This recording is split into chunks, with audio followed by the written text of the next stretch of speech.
आज हम एनसीईआरटी की जो है क्लास 11th की जो बुक है उसको हम देख रहे हैं। उसी पर जो विचार है, उसी पर चिंतन है, अध्ययन चल रहा है। तो आज हम जो है एनसीईआरटी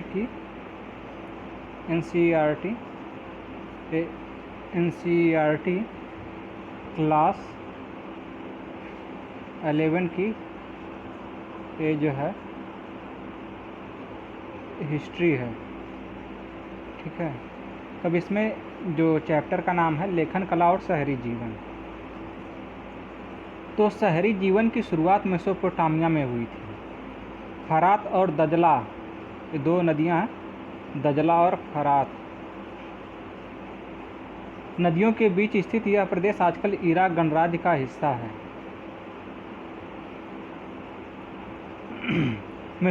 मेसोपोटामिया की सभ्यता अपनी संपन्न शहरी जीवन, विशाल एवं समृद्ध साहित्य, गणित और खगोल विद्या के लिए प्रसिद्ध है। मेसोपोटामिया की लेखन प्रणाली, उसकी साहित्य पूर्वी भूमध्य सागरीय प्रदेशों और उत्तरी सीरिया तथा तुर्की में 2000 ईसा पूर्व के बाद फैला, जिसके फलस्वरूप उस समस्त क्षेत्र के राज्यों के बीच आपस में, यहाँ तक कि मिस्र के फ़राओ के साथ भी मेसोपोटामिया की भाषा और लिपि में लिखा पढ़ी होने लगी। यहाँ हम शहरी जीवन और लेखन के बीच के संबंधों की खोज करने का प्रयत्न करेंगे और फिर यह जानना चाहेंगे कि लेखन की सतत परंपरा से क्या प्रतिफल प्राप्त हुए। अब लिखित इतिहास के आरंभिक काल में इस प्रदेश को मुख्यतः इसके शहरीकृत दक्षिणी भाग को नीचे विवरण में देखें, सुमेर और अक्कद कहा जाता था। ये इधर एक मिनट की इधर ध्यान देना होगा। ये जो मेसोपोटामिया है ये यूनानी भाषा के दो शब्दों से बना है। मेसोस यानी मध्य और पोटोमस माने यानी नदी से मिलकर बना है।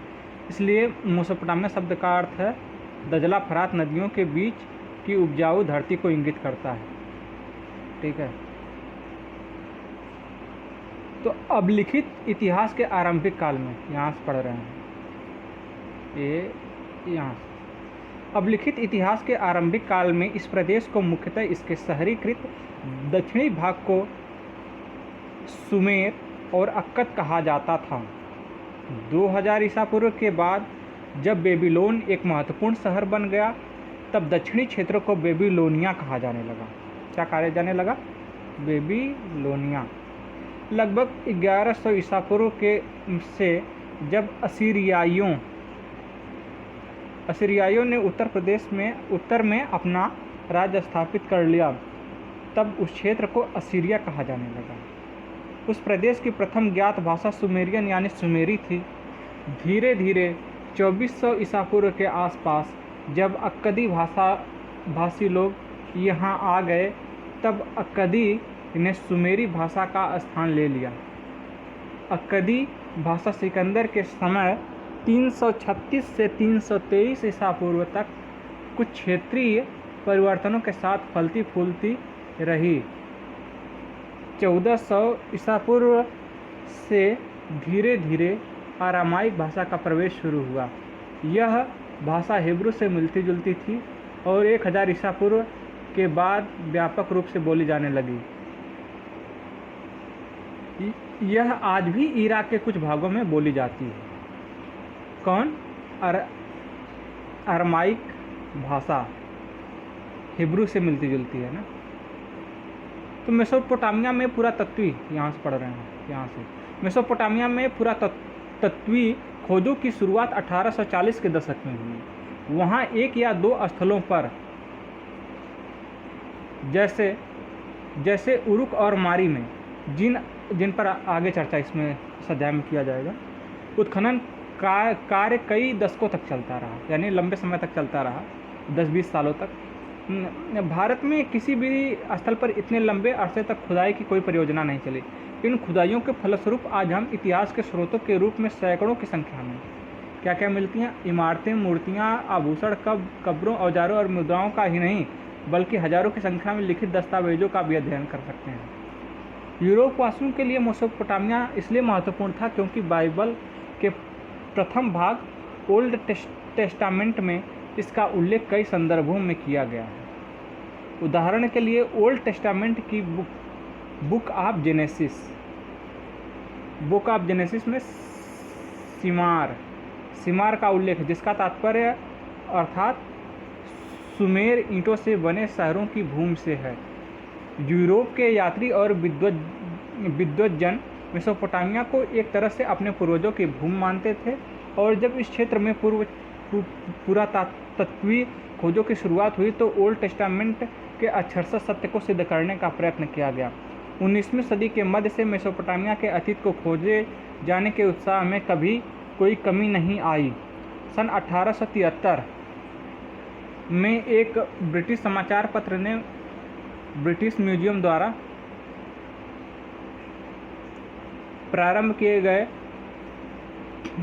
गए खोज अभियान का खर्च उठाया, जिसके अंतर्गत मेसोपोटामिया में एक ऐसी पट्टिका की खोज की जानी थी जिस पर बाइबल में उल्लिखित जलप्लावन की कहानी का अंकन था। 1960 के दशक तक यह समझा जाता था कि ओल्ड टेस्टामेंट की कहानियाँ अक्षरशः सही नहीं हैं, लेकिन ये इतिहास में हुए महत्वपूर्ण परिवर्तनों के अतीत को अपने ढंग से अभिव्यक्त करती हैं। धीरे धीरे पुरातात्विक तकनीकें अधिकाधिक उन्नत और परिष्कृत होती गईं। इसके अलावा भिन्न भिन्न पहलुओं पर ध्यान दिया जाने लगा, यहाँ तक कि आम लोगों के जीवन को भी परिकल्पना की जाने लगी। बाइबल की कहानियों को अक्षरशः सच्चाई को प्रमाणित करने का कार्य गौण हो गया। आगे के अनुभाग में हम जिन बातों पर चर्चा करेंगे उनमें से अधिकांश इन परिवर्ती अध्ययनों पर आधारित हैं। ये क्या कह रहा है? बाइबल के अनुसार यह जलप्लावन पृथ्वी पर संपूर्ण जीवन को नष्ट करने वाला था, किंतु परमेश्वर ने जलप्लावन के बाद भी जीवन को पृथ्वी पर सुरक्षित रखने के लिए नोवा नामक मनुष्य को चुना। नोवा ने एक बहुत विशाल नाव बनाई और सभी जीव जंतुओं को एक एक कर जोड़ कर रख लिया, और जब जलप्लावन हुआ तो बाकी सब कुछ नष्ट हो गया, पर नाव में रखे सभी चीज़ सुरक्षित बच गए। ऐसे ही एक कहानी मेसोपोटामिया के परंपरागत साहित्य में भी मिलती है, जिसका इस कहानी का मुख्य पात्र जीवशूद्र या उतना पिष्टम कहा जाता था। ये जो है देखिए बेबीलोनिया, दजला और फरात नदियां हैं, भूमध्य सागर है, यहाँ ब्लैक सी है, कैस्पियन सी है, अरल सागर है, फारस की खाड़ी है, लाल सागर है। ये बेबीलोन और इधर जो है पर्वत और श्रेणियाँ हैं, पर्वत, ये जो ट्रायंगल बना हुआ है। सिंधु नदी है, ये है भारत, ये अरब सागर है, ये फारस की खाड़ी है, ये यहाँ पर ये जो है बेबीलोनिया। मेसोपोटामिया और उसका भूगोल। इराक भौगोलिक विविधता का देश है। इसके पूर्वोत्तर भाग में हरे भरे ऊंचे नीचे मैदान हैं जो धीरे धीरे वृक्षादित पर्वत श्रृंखला के रूप में फैलते गए हैं। साथ ही यहाँ स्वच्छ झरने तथा जंगली फूल हैं। यहाँ अच्छी फसल के लिए पर्याप्त वर्षा हो जाती है। यहाँ 7000 से 6000 ईसा पूर्व के बीच खेती की शुरुआत हो गई थी।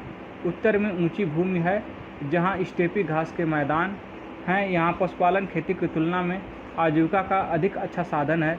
सर्दियों की वर्षा के बाद भेड़ बकरियाँ यहाँ उगने वाली छोटी छोटी झाड़ियों के घास से अपना भरण पोषण करती हैं। पूर्व में दजला की सहायक नदियाँ ईरान के पहाड़ी प्रदेशों में जाने के लिए परिवहन का अच्छा साधन है। दक्षिणी भाग एक रेगिस्तान है और यही वह स्थान है जहाँ सबसे पहले नगरों और लेखन प्रणाली का प्रादुर्भाव हुआ। इन रेगिस्तानों में शहरों के लिए भरण पोषण का साधन बन सकने की क्षमता थी, क्योंकि फरात और दजला नाम की नदियों उत्तरी पहाड़ों से निकलकर अपने साथ उपजाऊ बारीक मिट्टी लाती रहीं। जब इन नदियों में बाढ़ आती है अथवा इनके पानी को सिंचाई के लिए खेतों में ले जाया जाता है, तब यह उपजाऊ मिट्टी वहाँ जमा हो जाती है। फरात नदी यहाँ से पढ़ रहे हैं। फरात नदी रेगिस्तान में प्रवेश करने के बाद कई धाराओं में बंटकर बहने लगती है। कभी कभी इन धाराओं में बाढ़ आ जाती है और पुराने ज़माने में ये धाराएं सिंचाई की नहरों का काम देती थीं। इनसे आवश्यकता पड़ने पर गेहूँ, जौ और मटर या मसूर के खेतों की सिंचाई की जाती थी। रोम साम्राज्य सहित सभी पुरानी व्यवस्थाओं में दक्षिणी मेसोपोटामिया की खेती सबसे ज़्यादा उपज देने वाली हुआ करती थी। हालांकि वहाँ फसल उपजाने के लिए आवश्यक वर्षा की कुछ कमी रहती थी। खेती के अलावा भेड़ बकरियाँ स्टेपी घास के मैदानों यहाँ तक पड़ेंगे पूर्वोत्तरी मैदानों और पहाड़ों के ढालों पर पाली जाती थी। ये उपजाऊ स्थान बाढ़ की नदियों से काफ़ी ऊंचाई पर स्थित थे, जिनसे भारी मात्रा में मांस, दूध और उनकी वस्तुएं मिलती थी। इसके अलावा नदियों में मछलियों की कोई कमी नहीं थी और गर्मियों में खजूर के पेड़ खूब फल देते थे। लेकिन हमें यह सोचने की गलती नहीं करनी चाहिए कि शहरों का विकास केवल ग्रामीण समृद्धि के बल पर ही हुआ था। इस विकास के अन्य कारकों के विषय में हम बारी बारी से चर्चा करेंगे।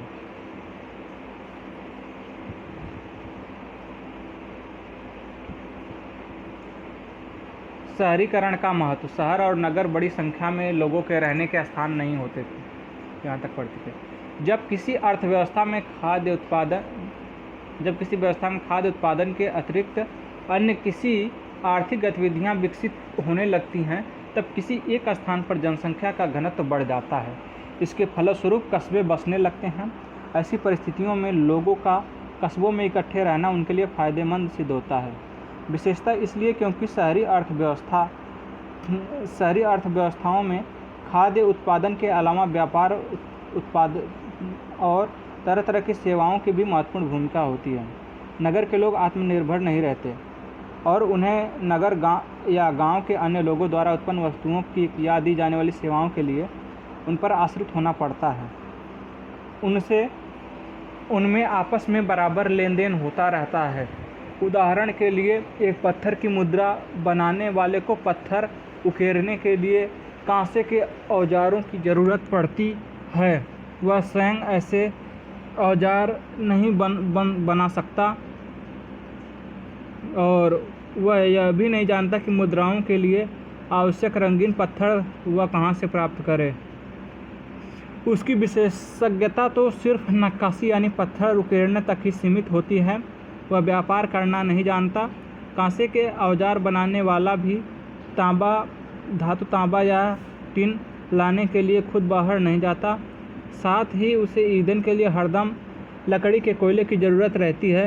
इस प्रकार श्रम विभाजन शहरी जीवन की विशेषता है। इसके अलावा शहरी अर्थव्यवस्था में एक सामाजिक संगठन का होना भी जरूरी है। शहरी विनिर्माताओं के लिए ईंधन, धातु, विभिन्न प्रकार के पत्थर, लकड़ी आदि जरूरी चीज़ें भिन्न भिन्न जगहों से आती हैं, जिनके लिए संगठित व्यापार और भंडारण की भी आवश्यकता होती है। शहरों में अनाज और अन्य खाद्य पदार्थ गाँव से आते हैं और उनके संग्रह तथा वितरण के लिए व्यवस्था करनी होती है। इसके अलावा और भी अनेक प्रकार के क्रियाकलापों में तालमेल बैठाना पड़ता है। मुद्रा काटने वालों को केवल पत्थर ही नहीं, उन्हें तराशने के लिए औजार और बर्तन भी चाहिए। जाहिर है, ऐसी प्रणाली में कुछ लोग आदेश देते हैं और दूसरे उनका पालन करते हैं। इसके अलावा शहरी अर्थव्यवस्था को अपने हिसाब किताब लिखित रूप में रखना होता है। वारका शीर्ष 3000 ईसा पूर्व उरुक नगर में स्त्री का यह सिर एक सफ़ेद संगमरमर को तराशकर बनाया गया था। इनकी आंखों और भौहों में क्रमशः नीले लाजवर्द, जो इस चित्र को देखिए ध्यान से, लाजवर्द तथा सफ़ेद सीपी और काले डामर की जड़ाई की गई होगी। सिर के ऊपर एक खांचा बना हुआ है जो शायद गहना पहनने के लिए बनाया गया था। यह मूर्तिकला का एक विश्व प्रसिद्ध नमूना है।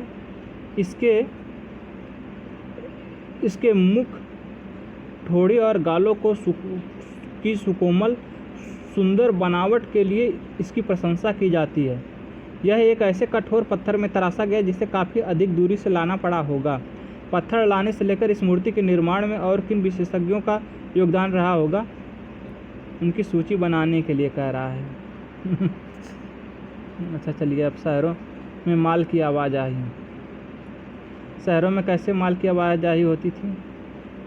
यहाँ शहरों में माल की आवाजाही। अब यहाँ से पढ़ना शुरू करते हैं। मेसोपोटामिया के खाद्य संसाधन चाहे कितने भी समृद्ध रहे हों, उसके यहाँ खनिज संसाधनों का अभाव था। दक्षिण के अधिकांश भागों में औजार, मोहरें और आभूषण बनाने के लिए पत्थरों की कमी थी। इराकी खजूर और पोपलार के पेड़ों की लकड़ियाँ गाड़ियों के पहिए या नावें बनाने के लिए कोई खास अच्छी नहीं थी, और औजार, पात्र या गहने बनाने के लिए कोई धातु वहाँ उपलब्ध नहीं थी। इसलिए हमारे विचार से प्राचीन काल के मेसोपोटामियाई लोग संभवतः लकड़ी, तांबा, रागा, चांदी, सोने, सीपी और विभिन्न प्रकार के पत्थरों को तुर्की, ईरान अथवा खाड़ी पार के देशों से मंगाते थे, जिसके लिए वे अपना कपड़ा, कृषि जन्य उत्पाद काफ़ी मात्रा में उन्हें निर्यात करते थे। इन देशों के पास खनिज संसाधनों की कोई कमी नहीं थी, मगर वहाँ खेती करने के बहुत कम गुंजाइश थी। इन वस्तुओं का नियमित रूप से आदान प्रदान तभी संभव होता जबकि इसके लिए कोई सामाजिक संगठन हो जो विदेशी अभियानों और विनिमयों को निर्देशित करने में सक्षम हो। दक्षिणी मेसोपोटामिया के लोगों ने एक ऐसे संगठन स्थापित करने की शुरुआत की। शिल्प, व्यापार और सेवाओं के अलावा कुशल परिवहन की व्यवस्था भी शहरी विकास के लिए अत्यंत महत्वपूर्ण होती है। भारवाही पशुओं की पीठ पर रखकर या बैलगाड़ी में डालकर शहरों में अनाज या काठ, कोयला लाना ले जाना बहुत कठिन होता है, क्योंकि उसमें बहुत ज़्यादा समय लगता और पशुओं के चारे आदि पर काफ़ी खर्च आता है। शहरी अर्थव्यवस्था इसका बोझ उठाने के लिए सक्षम नहीं होती, इसलिए परिवहन का सबसे सस्ता तरीका सर्वत्र जलमार्ग ही होता है। अनाज के बोरों से लदी नावें या बजरे नदी की धारा अथवा हवा के वेग से चलते हैं, जिसमें कोई खर्चा नहीं लगता। जबकि जानवरों से माल की धुलाई की जाए तो उन्हें चारा खिलाना पड़ता है। पुराने मेसोपोटामिया की नहरें और प्राकृतिक जलधाराएं छोटी बड़ी बस्तियों के बीच माल के परिवहन का अच्छा मार्ग थीं, और आगे इसी अध्याय में मारी नगर का जो विवरण दिया गया है उसे पढ़ने से यह स्पष्ट हो जाएगा कि फरात नदी उन दिनों व्यापार के लिए विश्व मार्ग के रूप में कितनी अधिक महत्वपूर्ण थी। ठीक है। लेखन का विकास। सभी समाज में लेखन का विकास पढ़ रहे हैं या सभी समाजों के पास अपनी एक भाषा होती है जिसमें उच्चारित ध्वनियाँ अपना अर्थ प्रकट करती हैं। इसे मौखिक या शाब्दिक भावाभिव्यक्त कहते हैं। लिखना मौखिक भावाभिव्यक्त से उतना अलग नहीं है जितना हम अक्सर समझ बैठते हैं। जब लेखन या लिपि के बारे में बात की जाती है तो उसका अर्थ है उच्चारित ध्वनियाँ जो दृश्य संकेतों या चिन्हों के रूप में प्रस्तुत की जाती हैं। मेसोपोटामिया में जो पहली पट्टिकाएँ पाई गई हैं वे लगभग 3200 ईसा पूर्व की हैं। उनमें चित्र जैसे चिन्ह और संख्याएँ दी गई हैं। वहाँ बैलों, मछलियों और रोटियों आदि की लगभग 5000 सूचियाँ मिली हैं, जो वहाँ के दक्षिणी शहर उरुक के मंदिर में आने वाली और वहाँ से बाहर जाने वाली चीज़ों की होंगी। स्पष्टतः लेखन कार्य तभी शुरू हुआ जब समाज को अपने लेन देन का अस्थायी हिसाब रखने की ज़रूरत पड़ी, क्योंकि शहरी जीवन में लेन देन अलग अलग समय पर होते थे। उन्हें करने वाले भी कई लोग होते थे और सौदा भी कई प्रकार के माल के बारे में होता था।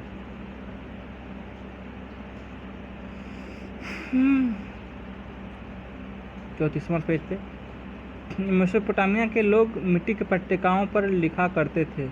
लिपिक चिकनी मिट्टी को गीला करता था और फिर उसको गूंथ कर थाप कर एक ऐसे आकार की पट्टी के रूप दे देता था। या एक चिकनी मिट्टी की पट्टिका जो दोनों ओर किला अक्षरों में लिखी हुई है, ऐसे लोग लिखते थे। ये देता था, आसानी से देता था, आसानी से अपने एक हाथ में पकड़ सके। वह सावधानीपूर्वक उसकी सतहों को चिकना बना लेता था। फिर सरकंडे की तीली की नोक से वह उसकी नम चिकनी सतह पर कीलाकार चिन्ह बना देता था। जब ये पट्टिकाएँ धूप में सूख जाती थी तो वो पक्की हो जाती थी और वे मिट्टी के बर्तनों जैसे ही मजबूत हो जाती थी। जब उन पर लिखा हुआ कोई हिसाब जैसे धातु के टुकड़े सौंपने का हिसाब असंगत या गैर जरूरी हो जाता तो उस पट्टिका को फेंक दिया जाता था। ऐसी पट्टी जब एक बार सूख जाती थी तो उस पर कोई नया चिन्ह या अक्षर नहीं लिखा जा सकता था। इस प्रकार प्रत्येक सौदे के लिए, चाहे वह कितना ही छोटा हो, एक अलग पट्टिका की ज़रूरत होती थी। इसलिए मेसोपोटामिया के खुदाई स्थलों पर सैकड़ों पट्टिकाएँ मिली हैं और इस स्रोत संपदा के कारण ही आज हम मेसोपोटामिया के बारे में इतना कुछ जानते हैं। लगभग 2600 ईसा पूर्व के आसपास वर्ण की कीलाकार हो गए हैं और भाषा सुमेरियन थी। अब लेखन का इस्तेमाल हिसाब किताब रखने के लिए ही नहीं बल्कि शब्दकोश बनाने, भूमि के हस्तांतरण को कानूनी मान्यता प्रदान करने, राजाओं के कार्यों का वर्णन करने और कानून में उन परिवर्तनों को उद्घोषित करने के लिए किया जाने लगा जो देश की आम जनता के लिए बनाए जाते थे। मेसोपोटामिया की पुरानी ज्ञात भाषा सुमेरियन का स्थान 2400 ईसा पूर्व के बाद धीरे धीरे अक्कदी भाषा ने ले लिया। यहाँ सुमेरियन भाषा से अक्कदी भाषा हो गई। अक्कदी भाषा में कीलाकार लेखन का रिवाज ईस्वी सन की पहली शताब्दी तक अर्थात 2000 से अधिक वर्षों तक चलता रहा। लेखन प्रणाली जिस ध्वनि के लिए कीलाक्षर या कीलाकार चिन्ह का प्रयोग किया जाता था वह एक अकेला व्यंजन या स्वर नहीं होता था जैसे अंग्रेजी वर्णमाला में एम या ए, लेकिन अक्षर सिलेबस होते थे जैसे अंग्रेजी में पुट या ला।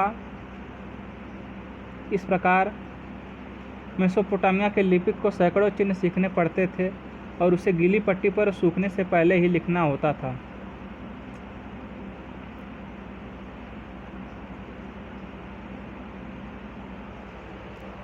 लेखन कार्य के लिए बड़ी कुशलता की आवश्यकता होती थी, इसलिए लिखने का काम अत्यंत महत्वपूर्ण माना जाता था। इस प्रकार किसी भाषा विशेष की ध्वनियों को एक दृश्य रूप में प्रस्तुत करना एक महान बौद्धिक उपलब्धि माना जाता था। साक्षरता। मेसोपोटामिया के बहुत कम लोग पढ़ लिख सकते थे। न केवल प्रतीक चिन्हों की संख्या सैकड़ों में थी बल्कि ये कहीं अधिक पेचीदा थे। अगर राजा स्वयं पढ़ सकता था तो वह चाहता था कि प्रशस्तिपूर्ण अभिलेखों में उन तथ्यों का उल्लेख अवश्य किया जाए। अधिकतर लिखावट बोलने के तरीके को दर्शाती थी। एक अधिकारी द्वारा राजा को लिखा गया पत्र उसे पढ़कर सुनाया जाता था, इसलिए उसकी शुरुआत इस तरह की जाती थी। मेरे अमिक मालिक को उनका अमिक सेवक निवेदन करता है, मुझे सौंपे गए काम को मैंने पूरा कर दिया है।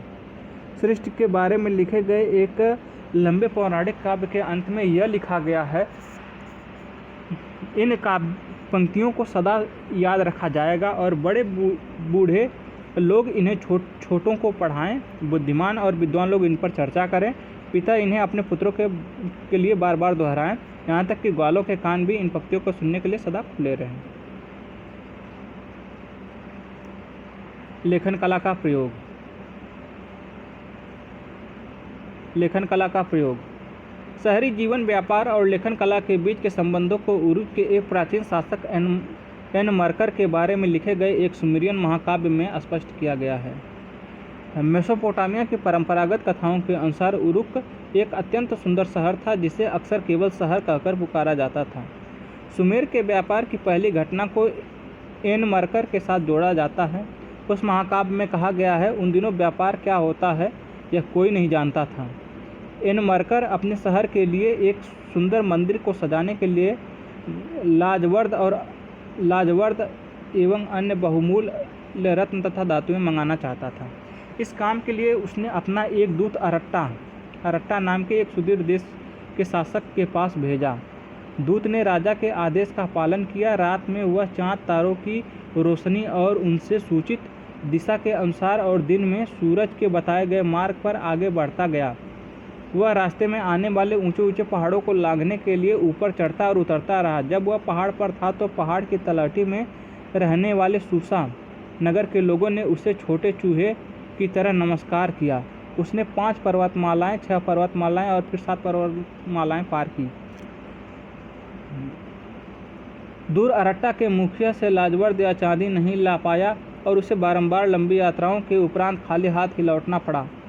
इसके बावजूद कि वह अरट्टा के मुखिया से चांदी प्राप्त करने के लिए उसको उरुक के राजा की ओर से तरह तरह की धमनियाँ और आश्वासन देता रहा।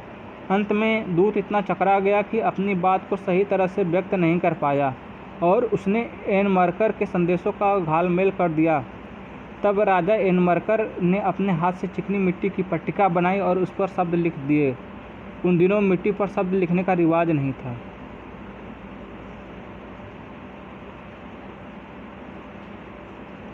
जब लिखी हुई पट्टिका दूत ने अरट्टा के शासकों के हाथों में दी तो उसने जांच की। उच्चारित शब्द कील यानी कीलाकार शब्द थे। उसे देखते ही उसकी त्योरियां चढ़ गई। उसने पट्टिका पर नज़र गड़ाए रखी। इस घटना को शाब्दिक रूप से सत्य नहीं माना जाना चाहिए, लेकिन इससे यह निष्कर्ष निकाला जा सकता है कि मेसोपोटामिया की विचारधारा के अनुसार सर्वप्रथम राजा ने ही व्यापार और लेखन की व्यवस्था की थी।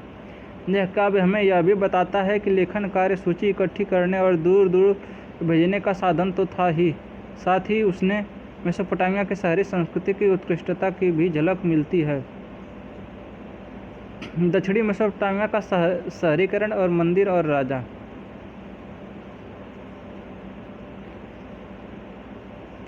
5000 ईसा पूर्व से दक्षिणी मेसोपोटामिया में बस्तियों का विकास होने लगा था। इन बस्तियों में से कुछ ने प्राचीन शहरों का रूप ले लिया। ये शहर कई तरह के थे। पहले वे जो मंदिरों के चारों ओर विकसित हुए, दूसरे जो व्यापार के केंद्रों के रूप में विकसित हुए और शेष शाही शहर थे। इनमें से पहले 2 श्रेणियों के शहरों पर यहाँ चर्चा की जाएगी।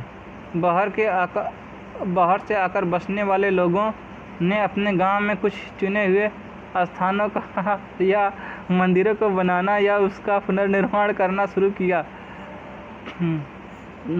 सबसे पहला ज्ञात मंदिर एक छोटा सा देवालय था जो कच्ची ईंटों का बना हुआ था। मंदिर विभिन्न प्रकार के देवी देवताओं के निवास स्थान थे, जैसे जो चंद्र देवता था और इन्नाना जो प्रेम युद्ध की देवी थी। ये मंदिर ईंटों से बनाए जाते थे और समय के साथ बड़े होते गए, क्योंकि उनके खुले आंगनों के चारों ओर कई कमरे बने होते थे। कुछ प्रारंभिक मंदिर साधारण घरों से अलग किस्म के नहीं होते थे, क्योंकि मंदिर भी किसी देवता का घर ही होता था। लेकिन मंदिरों की बाहरी दीवारें कुछ खास अंतरालों के बाद भीतर और बाहर की ओर मुड़ी हुई होती थीं। यही मंदिरों की विशेषताएं थीं। साधारण घरों की दीवारें ऐसी नहीं होती थीं। देवता पूजा का केंद्र बिंदु होता था। लोग देवी देवता के लिए अन्न, दही, मछली लाते थे। पुराने ज़माने के कुछ मंदिरों के फर्शों पर मछली की हड्डियों की परतें जमी हुई मिली हैं। आराध्य देव सैद्धांतिक रूप से खेतों, मत्स्य क्षेत्रों और स्थानीय लोगों के पशुधन का स्वामी माना जाता था। समय आने पर उपज को उत्पादित वस्तुओं में बदलने की प्रक्रिया, जैसे तेल निकालना, अनाज पीसना, काटना और ऊनी कपड़ों को बुना आदि यही की जाती थी। घर परिवार से ऊपर के स्तर के व्यवस्थापक, व्यापारियों के नियोक्ता, अन्न, हल जोतने वाले पशुओं, रोटी, जौ की शराब, मछली आदि के आवंटन और वितरण के लिखित अभिलेखों के पालक के रूप में मंदिर ने धीरे धीरे अपने क्रियाकलाप बढ़ा लिए और मुख्य शहरी संस्था का रूप ले लिया। लेकिन अन्य दूसरे कारक भी इस व्यवस्था में विद्यमान थे। जमीन में प्राकृतिक उपजाऊपन होने के बावजूद कृषि कई बार संकटों से घिर जाती थी। फरात नदी की प्राकृतिक धाराओं में किसी वर्ष तो बहुत ज़्यादा पानी बह आता था, फसलों को डुबा देता था और कभी कभी ये धाराएं अपना रास्ता बदल लेती थीं, जिससे खेत सूखे रह जाते थे। जैसा कि पुरातात्विक अभिलेखों से पता चलता है, मेसोपोटामिया के इतिहास में गांव समय समय पर पुनः स्थापित किए जाते रहे हैं। इन प्राकृतिक विपदाओं के अलावा कई बार मानव निर्मित समस्याएं भी आ खड़ी होती थी। जो लोग इन धाराओं के ऊपरी इलाकों में रहते थे, वे अपने पास की जलधारा से इतना ये जो है क्या 3000 ईसा पूर्व में निर्मित एक मंदिर जिसका खुला हुआ आंगन, ये देखिए खुला हुआ आंगन और बाहरी भीतरी मुख जो है सब दिखाया गया है। ज़्यादा पानी अपने खेतों में लेते थे कि धारा के नीचे बसे हुए गांवों में को पानी ही नहीं मिलता था। ये लोग अपने हिस्से की सरणी से गाद मिट्टी नहीं निकालते थे। जिससे बहाव रुक जाता था और नीचे वालों को पानी नहीं मिलता था। इसलिए मेसोपोटामिया के तत्कालीन देहातों में ज़मीन और पानी के लिए बार बार झगड़े हुआ करते थे। अब यहाँ से जब किसी क्षेत्र में लंबे समय तक लड़ाई चलती थी तो जो मुखिया लड़ाई जीतते थे वे अपने साथियों एवं अनुयायियों को लूट का माल बांटकर खुश कर देते थे तथा हारे हुए समूहों में से लोगों को बंदी बनाकर अपने साथ ले जाते थे, जिन्हें वे अपना चौकीदार या नौकर बना लेते थे। इस प्रकार वे अपना प्रभाव और अनुयायियों की संख्या बढ़ा लेते थे, किंतु युद्ध में विजयी होने वाले ये नेता लोग अस्थायी रूप से समुदाय के मुखिया नहीं बने रहते थे। आज हैं तो कल चले जाते थे, लेकिन बाद में एक ऐसा समय आया जब इन नेताओं ने समुदाय के कल्याण पर अधिक ध्यान देना शुरू कर दिया और उसके फलस्वरूप नई नई संस्थाएं और परिपाटियां स्थापित हो गईं। नई नई परिपाटियां स्थापित हो गई। यहाँ तक इस समय के विजेता मुखियाओं ने कीमती भेंटों को देवताओं पर अर्पित करना शुरू कर दिया, जिससे कि समुदाय के मंदिरों की सुंदरता बढ़ गई। उन्होंने लोगों को उत्कृष्ट पत्थरों और धातुओं को लाने के लिए भेजा जो देवताओं और समुदाय को लाभ पहुंचा सके तथा मंदिर की धन संपदा को वितरण का मंदिर में आने जाने वाली वस्तुओं का हिसाब किताब रखकर प्रभावी तरीके से संचालन कर सकें। जैसा कि इनवर्कर से जुड़ी कविताएं व्यक्त करती हैं कि इस व्यवस्था ने राजा को ऊंचा स्थान दिलाया तथा समुदाय पर उसका पूर्ण नियंत्रण स्थापित किया। हम पारस्परिक हितों को सुदृढ़ करने वाले विकास के एक ऐसे दौर की कल्पना कर सकते हैं जिसमें मुखिया लोगों ने ग्रामीणों को अपने पास बसने के लिए प्रोत्साहित किया, जिससे कि वे आवश्यकता पड़ने पर तुरंत अपनी सेना इकट्ठी कर सकें। इसके अलावा लोग एक दूसरे के आसपास रहने के से स्वयं को अधिक सुरक्षित महसूस कर सकें। उरुक, जो उन दिनों सबसे पुराने मंदिरों नगरों में से एक था, से हमें सशस्त्र वीरों और उनसे हताहत हुए शत्रुओं के चित्र मिलते हैं और सावधानीपूर्वक किए गए पुरातत्वीय सर्वेक्षणों से पता चला है कि 3000 ईसा पूर्व के आसपास जब उरुक नगर का 250 हेक्टेयर भूमि में विस्तार हुआ तो उसके कारण दर्जनों छोटे छोटे गांव उजड़ गए। बड़ी संख्या में आबादी का विस्थापन हुआ। उसका यह विस्तार शताब्दियों के बाद फले फूले मोहनजोदड़ो नगर से 2 गुना था।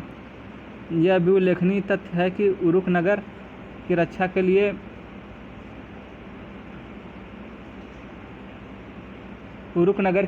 लिए उसके चारों ओर काफ़ी पहले ही एक सुदृढ़ प्राचीर बना दी गई थी। उरुक नगर 4200 ईसा पूर्व से 400 ईस्वी तक बराबर अपने अस्तित्व में बना रहा। उस दौरान 2800 ईसा पूर्व के आसपास वह बढ़कर 400 हेक्टेयर में फैल गया। युद्धबंदियों और स्थानीय लोगों को अनिवार्य रूप से मंदिर का अथवा प्रत्यक्ष रूप से शासक का काम करना पड़ता था। कृषिकर भले ही न देना पड़े, पर काम करना अनिवार्य था। जिन्हें काम पर लगाया जाता था उन्हें काम के बदले अनाज दिया जाता था। सैकड़ों ऐसी राशन सूचियाँ मिली हैं जिनमें काम करने वाले लोगों के नामों के आगे उन्हें दिया जाने वाले अनाज, कपड़े और तेल आदि की मात्रा लिखी गई है। यह एक अनुमान के अनुसार इन मंदिरों में से एक मंदिर बनाने के लिए 1500 आदमियों ने 5 साल तक प्रतिदिन 10 घंटे काम किया था। शासक के हुक्म से आम लोग पत्थर खोदने, धातु खनिज लाने, मिट्टी से ईंट तैयार करने और मंदिर में लगाने और सुदूर देशों में जाकर मंदिर के लिए उपयुक्त सामान लाने के कामों में जुटे रहते थे। इसकी वजह से 3000 ईसा पूर्व के आसपास उरुक में खूब तकनीक प्रगति भी हुई। अनेक प्रकार के शिल्पों के लिए कांसे के औजारों का प्रयोग होता था। वास्तुविदों ने ईंटों के स्तंभों को बनाना सीख लिया था, क्योंकि उन दिनों बड़े बड़े कमरों की छतों को बोझ को संभालने के लिए सहतीर बनाने हेतु उपयुक्त लकड़ियां नहीं मिलती थीं। सैकड़ों लोगों को चिकनी मिट्टी के शंकु, कोन बनाने और पकाने के काम में लगाया जाता था। इन शंकुओं को भिन्न भिन्न रंगों में रंगकर मंदिरों की दीवारों में लगाया जाता था, जिससे वे दीवारें विभिन्न रंगों को सुशोभित हो जाती थीं। मूर्तिकला के क्षेत्र में भी उच्चकोटि की सफलता प्राप्त की गई। इस कला के सुंदर नमूने आसानी से उपलब्ध होने वाली चिकनी मिट्टी की अपेक्षा अधिकतर आयातित पत्थरों से तैयार किए जाते थे। तभी प्रौद्योगिकी के क्षेत्र में एक युगांतकारी परिवर्तन आया जो शहरी अर्थव्यवस्था के लिए अत्यंत उपयुक्त साबित हुआ, और वह था कुम्हार के चाक का निर्माण। आगे चलकर इस चाक से कुम्हार की कार्यशाला में एक साथ बड़े पैमाने पर दर्जनों एक जैसे बर्तन आसानी से बनाए जाने लगे। ये फोटो है मोहर शहरी जीवन। शहरी जीवन के बारे में पढ़ते हैं। ऊपर के विवरण से पता चला है कि नगरों की सामाजिक व्यवस्था में एक उच्च या संभ्रांत वर्ग का प्रादुर्भाव हो चुका था। धन दौलत का ज़्यादातर हिस्सा समाज के एक छोटे वर्ग में केंद्रित था। इस बात की पुष्टि इस तथ्य से होती है कि बहुमूल्य चीज़ें, आभूषणों, सोने के पात्र, सफ़ेद सीपियाँ और लाजवाब जड़े हुए लकड़ियों के वाद्य यंत्र या सोने के सजावटी खंजर विशाल मात्रा में उर में राजाओं और रानियों की कुछ कब्रों या समाधियों में उनके साथ दफनाई गई मिली हैं। लेकिन आम आदमी की स्थिति क्या थी? कानूनी दस्तावेजों से यह पता चलता है कि मेसोपोटामिया के समाज में एकल परिवार को ही आदर्श माना जाता था। हालांकि एक शादीशुदा बेटा और उसका परिवार अक्सर अपने माता पिता के साथ रहा करते थे। पिता परिवार का मुखिया होता था। हमें विवाह की प्रक्रिया के विधि के बारे में कुछ जानकारी मिली है। विवाह करने की इच्छा के बारे में घोषणा की जाती थी और वधू के माता पिता उसके विवाह के लिए अपनी सहमति देते थे। उसके बाद वर पक्ष के लोग वधू को कुछ उपहार देते थे। जब विवाह की रस्म पूरी हो जाती थी तब दोनों पक्षों की ओर से उपहारों का आदान प्रदान किया जाता था। वे एक साथ बैठकर भोजन करते थे और फिर मंदिरों में जाकर के भेंट चढ़ाते थे। जब नववधू को उसकी सास लेने आती थी तब वधू को उसके पिता द्वारा उसकी दाय का हिस्सा दे दिया जाता था। पिता का घर, पशुधन, खेत आदि उसके पुत्रों को मिलते थे। आइए अब उर नगर का अवलोकन करें। यह उर उन नगरों में से था जहां सबसे पहले खुदाई की गई थी। उर मेसोपोटामिया का ऐसा नगर था जिसके साधारण घरों की खुदाई 1930 के दशक में सुव्यवस्थित ढंग से की गई। उसमें टेढ़ी मेढ़ी व सकरी गलियां पाई गई, जिससे यह पता चलता है कि पहिए वाली गाड़ियां वहां अनेक घरों तक नहीं पहुंच सकती थी। अनाज के बोरे और ईंधन के गट्ठे संभवतः गधे पर लादकर घर तक लाए जाते थे। यहाँ पतली व घुमावदार गलियों तथा घरों के भूखंडों का एक जैसा आकार न होने से यह निष्कर्ष निकलता है कि नगर नियोजन की पद्धति का अभाव था। वहाँ गलियों के किनारे जल निकासी के लिए उस तरह की नालियाँ नहीं थी जैसी कि उसके समकालीन नगर मोहनजोदड़ो में पाई गई हैं, बल्कि जल निकासी की नालियाँ और मिट्टी की नलिकाएँ पूर्णनगर के घरों के भीतरी आंगन में पाई गई हैं, जिससे यह समझा जाता है कि घरों की छतों का ढलान भीतर की ओर होता था और वर्षा का पानी निकास नालियों के माध्यम से भीतरी आंगनों में बने हुए हौजों में ले जाया जाता था। शायद इसलिए किया गया था कि एक साथ तेज वर्षा आने पर घर के बाहर की कच्ची गलियां बुरी तरह कीचड़ से भर जाएं। फिर भी ऐसा प्रतीत हो कि लोग अपने घर का सारा कूड़ा कचरा बुहार कर गलियों में डाल देते थे, जहां वह आने जाने वाले लोगों के पैरों के नीचे आता रहता था। इस प्रकार बाहर कूड़ा डालते रहने से गलियों की सतहें ऊंची उठ जाती थी, जिसके कारण कुछ समय बाद घरों की दहलीजों को भी ऊंचा उठाना पड़ता था ताकि वर्षा के बाद कीचड़ बहकर घरों के भीतर न आ सके। कमरों के अंदर रोशनी खिड़की से नहीं बल्कि उन दरवाज़ों से होकर आती थी जो आंगन में खुला करते थे। इससे घरों में परिवारों की गोपनीयता भी बनी रहती थी। घरों के बारे में कई तरह के अंधविश्वास प्रचलित थे, जिनके विषय में उर में पाई गई शकुन अपशकुन संबंधी बातें पट्टिकाओं पर लिखी मिली हैं। जैसे घर की देहली ऊंची उठी हुई हो तो धन दौलत लाती है। सामने का दरवाज़ा अगर किसी दूसरे के घर की ओर न खुले तो सौभाग्य प्रदान करता है, लेकिन अगर घर का लकड़ी का मुख्य दरवाज़ा भीतर की ओर न खुलकर बाहर की ओर खुले तो पत्नी अपने पति के लिए यंत्रणा का कारण बनेगी। पूर्व में नगरवासियों के लिए एक कब्रिस्तान था जिसमें शासकों तथा जनसाधारण की समाधियां पाई गई थी, लेकिन कुछ लोग साधारण घरों के फर्शों के नीचे भी दफनाए गए हुए पाए गए थे। तो 20 पेज है, 12 पेज तक हम लोगों ने पढ़ लिया है। ठीक है, 12 पेज पढ़ हो चुके हैं, 41वां से पढ़ना है, एक दूसरे वीडियोज में करेंगे। ठीक है, 40 मिनट हो चुका है और 8 पेज और है, तो 8 पेजों को हम दूसरे भाग में कर देंगे।